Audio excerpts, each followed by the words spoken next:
बच्चों सुप्रभातम। आज हम आपको कक्षा सप्तम का जो पाठ नवम था उसकी बोध कथा मैं पहले आपको सुना चुका हूँ और इसका पहला पैराग्राफ भी पढ़ा दिया आपको, चतुर्बान राह। अब इसका पार्ट 2 दूसरा पैराग्राफ आपको, जो लास्ट का पैराग्राफ है वह भी पढ़ा रहा हूँ आपको, और उसको ध्यान से सुने और इसके बाद बोध कथा अपनी कॉपी पे लिख लें और इस पाठ को याद कर लें। ठीक है ना? तो देखिए, एन केन प्रकारेण मधुरै वचनै तम सम आश्वासन स्वपृष्ठे च तम आरोप मकरः स्वगृहं प्रति आचलत। एन केन माने किसी प्रकार से वह मधुर वचनों के द्वारा आश्वासन दे करके वह बंदर को अपनी पीठ पर बैठा करके अपने घर की ओर चल दिया। अगाधे जले प्राप्ते सा स्वभार्याया शरवृत्तान्तं वानरम अवदत्। अगाध जले, जब यह गहरे जल में वह पहुंच गया तो वह अपनी पत्नी के द्वारा जो कहा गया था वह सारा वृत्तांत बंदर को बताता है। बंदर को बताया। तत्श्रुत्वा प्रत्युत्पन्नमति वानरः अकथयत्।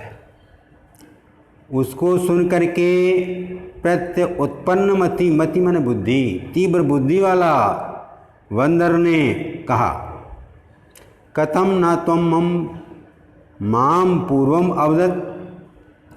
जब उसने कहा मगर ने कि मेरी पत्नी तुम्हारा हृदय को खाना चाहती है, तो बंदर बड़ी तीव्र बुद्धि का था, पैनी बुद्धि का था। उसने तुरंत कहा, अरे कोई बात नहीं, कथम न त्वाम माम पूर्व अवदत्। तुमने मुझे पहले क्यों नहीं बताया? मम तु एक एव हृदयम अस्ति, मेरे तो एक ही हृदय है। तत् सा वृक्ष शाखायाम सुरक्षितम अस्ति, उसको मैंने वृक्ष की डाली पर सुरक्षित रख दिया है। अन्यथा इतस्ता इत इतः इतः इता इता तथा, अगर हम उसको सुरक्षित जगह नहीं रखते तो इधर उधर जो मम उत्पल बने, मेरे कूदने से उछलने से तच्चूर्णतम भवेत्, वह निश्चित ही चूर्ण हो जाता, यानी टूट जाता है।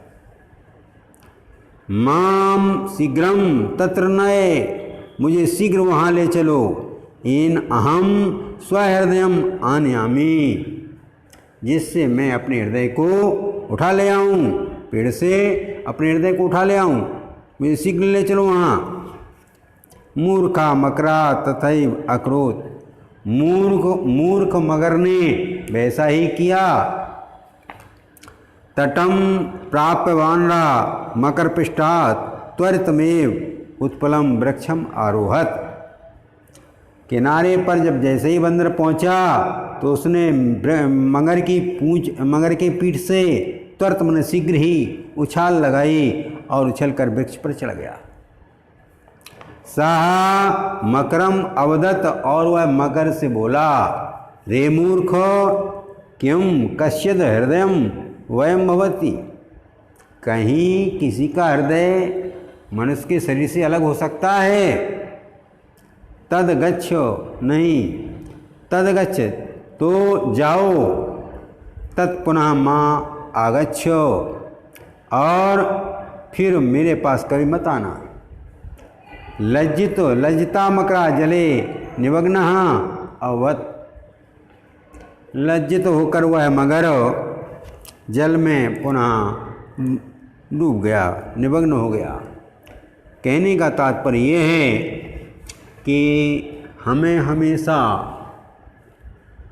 बुद्धि से काम लेना चाहिए, हमारी बुद्धि तीव्र होना चाहिए। कभी कभी ऐसा देखा गया है कि आपत्ति आने पर, प्राण संकट में पड़ जाने पर, बुद्धि और विवेक से काम लेने पर व्यक्ति अपने प्राणों की रक्षा कर लेता है।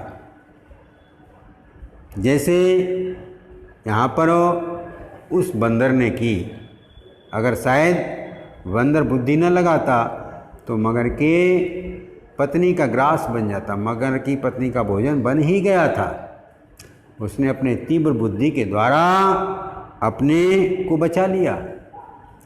तो इस बोध कथा से हमें शिक्षा मिलती है, इस पाठ से हमें शिक्षा मिलती है कि कभी कभी आपत्ति आने पर, धर्म संकट में पड़ जाने पर, कभी कभी अपने प्राण संकट में पड़ जाने पर हमें हमेशा साहस बुद्धि से काम लेना चाहिए, तो हम अपने प्राणों की रक्षा कर सकते हैं।